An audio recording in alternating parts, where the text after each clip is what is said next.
Bonjour à tous, je suis ravie de vous retrouver pour ce nouveau point sur l'actualité. Nous sommes le mardi 30 août et voici les titres. La rentrée approche à grands pas et cette année, quelques changements sont à prévoir. C'est le cas notamment dans les collèges, puisqu'une nouvelle réforme va s'appliquer à partir de jeudi matin.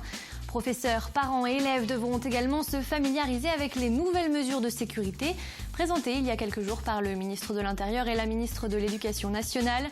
Le détail sur ces deux dossiers dans cette édition. La reprise du chemin de l'école et du travail pour les parents n'est pas toujours facile, surtout après une longue période de vacances. Alors quelles sont les bonnes pratiques et les bons gestes à adopter pour reprendre en toute sérénité? Quelques réponses dans ce journal. Enfin, nous reviendrons sur une nouvelle tendance qui a attiré pendant l'été de nombreux vacanciers, le tout-tourisme. Ce label encore méconnu en France a été obtenu par deux offices du tourisme vendéens et il s'adresse aux touristes partant en vacances avec leurs chiens. Mais avant de développer tous ces titres, revenons sur cette actualité nationale. Un accord a enfin été trouvé entre le leader mondial des produits laitiers Lactalis et les agriculteurs. Une troisième table ronde était organisée ce mardi matin pour tenter de trouver un compromis. Les deux parties se sont entendues sur la somme de 290 € en moyenne pour une tonne de lait, et ce pour les 5 prochains mois. La discussion était plutôt tendue et pour cause, depuis plusieurs semaines et encore aujourd'hui, de nombreuses actions ont été prévues devant les sites Lactalis de France. C'était le cas à Laval, mais aussi à Saint-Florent-le-Vieil dans le Maine-et-Loire. Pour la FDSE à Vendée, également mobilisée ce lundi soir dans une grande surface de La Roche-sur-Yon, cet accord va permettre de donner du temps aux agriculteurs. On écoute son président. On peut se féliciter d'avoir enfin trouvé un accord avec le groupe Lactalis, ce qui ne résout pas tous les problèmes non plus. On sait qu'aujourd'hui, se baser à 275 € les 1000 litres de lait à l'année est loin d'être suffisant pour les agriculteurs par rapport à leur coût de production. Donc c'est un premier pas. On voit que le lait va progresser durant ce dernier semestre.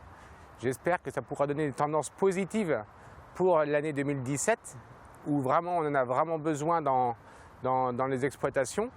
Mais aujourd'hui, c'est une première bataille parce que construire un prix pour demain est nécessaire pour avoir une visibilité à long terme pour les agriculteurs. En bref, toujours dans l'actualité nationale, il était présent en Vendée il y a quelques jours pour une visite ministérielle et ce mardi, Emmanuel Macron a officialisé sa sortie du gouvernement. Des rumeurs couraient depuis plusieurs mois déjà et c'est cet après-midi lors d'un entretien privé avec François Hollande que l'ancien ministre de l'économie, dorénavant, a déposé sa démission. Michel Sapin remplacera Emmanuel Macron comme ministre de l'économie en plus de son poste aux finances. A noter également que la visite ministérielle de Bernard Cazeneuve, prévue initialement ce vendredi, est annulée et reportée au 16 septembre prochain. La fin des vacances approche et jeudi matin, il sera temps pour les écoliers de reprendre le chemin de l'école. Cette nouvelle année scolaire s'annonce riche en changements et notamment en ce qui concerne la sécurité. Il y a quelques jours, Najat Vallaud-Belkacem et Bernard Cazeneuve ont annoncé un plan de sécurité pour tous les établissements scolaires. Objectif, mieux prendre en compte les risques d'attentats et former les élèves comme les professeurs aux bons gestes à adopter en cas d'attaque. Des consignes rappelées ce matin lors de la pré-rentrée des enseignants d'un collège de Saint-Gilles-Croix-de-Vie. Samuel Grasset. La sécurité, c'est l'un des maîtres mots de cette rentrée 2016 dans ce collège de Saint-Gilles-Croix-de-Vie. L'alerte attentat est désormais intégrée comme un risque pour l'établissement, au même titre que les incendies ou les tempêtes. Le collège a fait éditer un guide distribué aux 65 enseignants avec une page spéciale qui détaille les mesures à adopter en cas d'intrusion et d'actes terroristes. En cas d'intrusion, on a une alarme spécifique, c'est 4 sonneries très brèves. Et puis comme je l'expliquais, c'est ensuite de se confiner dans une salle de classe, de fermer les portes, de fermer les fenêtres, d'obturer les accès de façon la plus efficace possible et puis d'attendre les secours. Des consignes qui seront affichées dans quelques jours dans toutes les salles de classe. Les 1000 élèves du collège seront également soumis à un exercice avant les vacances de la Toussaint. C'est important, c'est vital même, je dirais. Ça rassure tout le monde, donc c'est très important. Ce sont des exercices pour savoir comment réagir, mais au quotidien, on ne va pas en parler tous les jours. Il faut qu'ils sachent comment faire, mais ne pas pointer du doigt tous les dangers qu'il peut y avoir. Le collège a aussi pris des mesures préventives pour abaisser le niveau de risque. 7 caméras surveillent les accès à l'établissement. on a installé ce dispositif en 2015-2016, ce n'était pas fait en lien avec les attentats. C'était simplement fait parce qu'on a eu des intrusions le week-end qui nous ont posé quelques problèmes. Et vu la taille de l'établissement, on a plusieurs accès. Donc nous avons décidé avec l'organisme de gestion d'installer un système de vidéosurveillance. Ce qui, effectivement, maintenant, sans le vouloir, rentre dans le cadre des dispositions pour prévenir les intrusions extérieures. Le collège Saint-Gilles a aussi prévu de mettre en place une fouille des sacs pour les visiteurs extérieurs à l'établissement. Et après la sécurité qui sera au cœur de cette année scolaire 2016-2017, une autre mesure va être mise en place, celle de la réforme des collèges. Conçue pour aider les élèves à mieux apprendre en réduisant leur volume de cours, elle promet également aux enseignants plus de liberté vis-à-vis des programmes. Ce mardi matin, le recteur de l'Académie de Nantes a organisé une réunion de présentation. Élodie Pépin y était, elle décrypte pour nous ce qui va réellement changer. Mieux apprendre pour mieux réussir, voilà l'ambition affichée par le gouvernement concernant la réforme des collèges. Mais concrètement, quel changement y aura-t-il pour cette rentrée 2016 ? Premier point, l'arrivée de nouveaux programmes et avec eux, de nouveaux manuels scolaires. Des livres qui seront achetés par les établissements au fur et à mesure. Le changement des manuels, il se fait sur 2 ans. Cette année sont changés un certain nombre de manuels qui portent notamment sur les nouvelles disciplines ou sur les disciplines pour lesquelles les programmes changent le plus fondamentalement. Et la suite arrivera l'année prochaine. Deuxième point de la réforme, le renforcement de l'apprentissage des langues avec l'enseignement dès la 5e d'une seconde langue. Concernant le latin et le grec, ils ne disparaîtront pas. Les classes bilingues sont elles aussi maintenues, à hauteur de 80% dans notre académie. Autre changement en revanche cette année, l'accompagnement personnalisé. Il ne sera plus réservé uniquement aux 6e.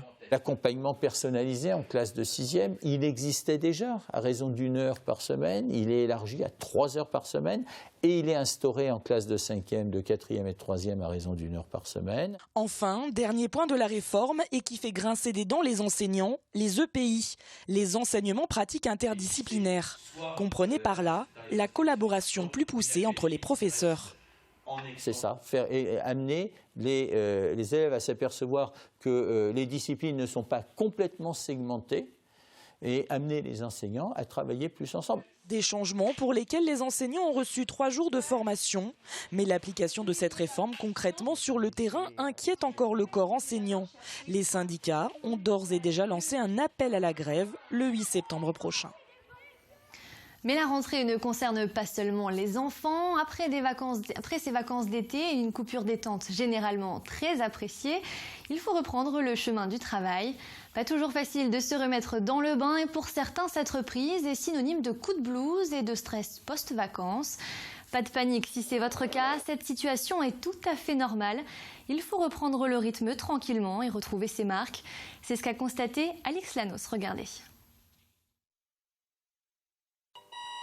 Se recaler, reprendre le rythme. Difficile d'échapper à ce traditionnel message qui accompagne la rentrée. Une période où les bonnes résolutions sont de sortie. Dans cette salle de sport, par exemple, c'est le boom des inscriptions. Marjorie, 22 ans, est d'ailleurs en train de se laisser tenter. C'est vrai que l'été, on est plus sur relax, la plage, la glace. Là, c'est la rentrée, il faut s'y mettre, quoi, mince. Mais plus facile à dire qu'à faire, car les inscriptions à l'école, les activités des enfants, la reprise du travail peuvent entraîner chez certains une légère anxiété de rentrée. Un petit stress qui monte, mais j'essaye de ne pas y penser. Prévoir l'école, prévoir comment rechercher les enfants, etc., etc. C'est tout ça qui est un peu stressant. L'organisation, on va dire, c'est un changement d'organisation. Ça fait un petit coup, mais non, c'est la vie. La vie continue, chaque année passe. Moi, je suis encore en vacances, en fait, donc pour l'instant, je suis pas trop stressée. Et si vous venez, vous, de reprendre le travail et que vous vous sentez déjà fatigué, pas d'inquiétude, c'est normal. En général, on entend beaucoup ça. Les gens disent, oh là, le bénéfice des vacances, je l'ai perdu en 2 jours, enfin voilà. Déjà, il y a souvent des petits troubles du sommeil avant de la reprise du travail ou juste les premières nuits de reprise du travail. Le corps et le cerveau se préparent à cette nouvelle activité, à réengranger un certain nombre de choses, de tâches à faire, etc. Et que forcément, ça entraîne une légère anxiété. Alors, un petit conseil de pro pour gérer la montagne de choses à faire pour la rentrée ? Se centrer sur faire les choses les unes après les autres et pas vouloir faire les 1000 à la fois. puis y aller le plus tranquillement possible malgré la charge et l'impression de trop, quoi. Et pour les vrais déprimés de la rentrée, plus qu'une solution, penser et programmer ses prochaines vacances. Et pour se mettre dans de bonnes conditions physiques et psychologiques pour cette rentrée, pourquoi ne pas essayer le yoga par exemple ? C'est du moins ce que proposaient ce week-end les organisateurs du festival Yoga du Monde. C'était la 2e édition de cette manifestation ouverte à tous et axée sur toutes les pratiques de yoga du monde entier. Pendant 3 jours, des ateliers, conférences et autres cours étaient organisés pour une première approche de cette discipline et une ouverture au public. Ce coup d'essai en fait, de l'année passée 2015 était d'offrir un festival de yoga pour sortir justement le festival des salles de yoga et le mettre à disposition plus largement encore. Donc, et tout est dans le titre, Yoga du Monde pour un monde meilleur, mais on aurait pu aussi l'appeler Yoga pour tout le monde, pourquoi pas. Et parmi les autres activités ouvertes à tous ce week-end, il était possible de réaliser un baptême automobile ce dimanche. Les amateurs de sensations fortes étaient invités sur la piste Fontenay-Pôle 85 pour faire bondir les moteurs dans le cadre de l'initiative En route pour la solidarité, organisée par le Secours populaire. C'est la 2e fois que l'association caritative organise ces baptêmes et près de 3 800 € ont été collectés. Cet argent servira notamment à organiser des projets solidaires, mais aussi à accompagner quelques 3000 familles vendéennes en situation de pauvreté ou de précarité. Une initiative qui a rassemblé 40 pilotes passionnés qui ont encadré cette journée et répondu aux attentes du public. Beaucoup recherchent cette sensation de vitesse qu'on ne peut pas avoir sur la route. Là, on est dans un cadre sécurisé, donc le pilote peut monter facilement à 200 km/h. Ils aiment aussi monter dans des voitures exotiques qu'ils ne peuvent pas acheter. Et on a des voitures vraiment réellement compétition, donc qui n'ont pas d'immatriculation. C'est des véhicules totalement construits pour la performance. Aujourd'hui, on les accepte pour les passagers, ce qui est très très rare. Partons à présent à la découverte d'une tendance qui a émergé cet été. Il s'agit du tourisme canin. De plus en plus de propriétaires de chiens veulent partir avec leur animal de compagnie, mais pas toujours facile de trouver des hébergements, des lieux touristiques qui acceptent ses amis à 4 pattes. Notre pays est le champion d'Europe en ce qui concerne les animaux de compagnie et certaines communes ont bien saisi l'ampleur du phénomène. C'est le cas notamment dans les offices de tourisme de la Tranche-sur-Mer et du Château d'Olonne qui ont obtenu le label Tout Tourisme. Ils sont seulement une dizaine en France. Retour sur les activités proposées par ce nouveau mode de tourisme. Julio est aux Anges ce matin. Avec sa maîtresse, il participe à une randonnée canine. Une bonne manière de faire connaissance avec d'autres chiens et de sortir en toute tranquillité. Car ces balades entre maîtres et animaux sont animées par Clémentine Guédon, éducatrice professionnelle. Ça permet d'avoir, grâce à Clémentine, un espace de balade sécurisé où on sera plus rassuré de lâcher notre chien. Parce que c'est pas quelque chose de facile pour quelqu'un qui ne connaît pas l'environnement. Ces balades, ça permet quand même de socialiser les chiens, surtout les petits qui ont peur de tout. Donc prendre conscience que les gros, c'est pas forcément des bêtes féroces. Et puis surtout pour moi aussi qui a peur des gros chiens, donc essayer de vaincre ses peurs. Depuis le mois d'avril, ces canimarches sont organisées dans le cadre du label Tout Tourisme, obtenu par l'Office de tourisme du Château d'Olonne. Le fait que certaines villes se donnent la peine de mettre ce genre de choses en place, c'est vraiment un message pour dire écoutez, les chiens aujourd'hui ont une véritable place dans la société.